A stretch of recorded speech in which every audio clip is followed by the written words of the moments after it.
నమస్తే కడప వార్త. ప్రముఖ సినీ దర్శకుడు రామ్ గోపాల్ వర్మ మరియు సినీ నటి శ్రీరెడ్డి మీద పోలీసులు కేసులు బుక్ చేస్తున్నట్లు తెలిసింది. వివాదాలకు మూలకారకుడైన దర్శకుడు ఆర్జీవి మీద ప్రకాశం జిల్లా మద్దిపాడు పోలీస్ స్టేషన్ లో కేసుకు సంబంధించి హైదరాబాద్ లోని ఆర్జీవి ఇంటి వద్దకు పోలీసులు వెళ్లడం జరిగింది.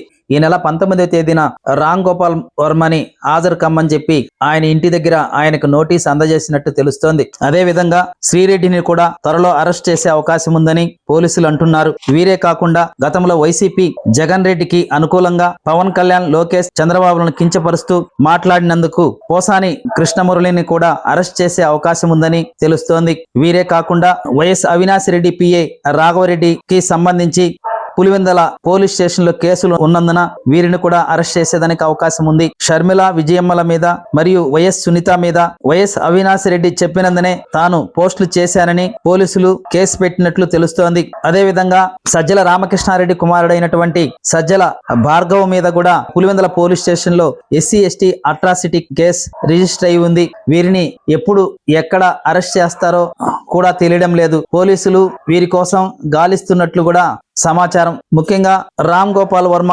వ్యూహం సినిమాకు సంబంధించి నారా చంద్రబాబు నాయుడు, లోకేష్, పవన్ కళ్యాణ్ ఫోటోలను మార్ఫింగ్ చేసినందున కేసు రిజిస్టర్ అయినట్లు తెలుస్తోంది. ప్రతి ఒక్కరూ తప్పనిసరిగా యూట్యూబ్ లోకి వెళ్ళి కడప వార్తను లైక్ చేయండి, సబ్స్క్రైబ్ చేయండి. ఇట్లు మీ జి రమణయ్య, ఎడిటర్, కడప వార్త.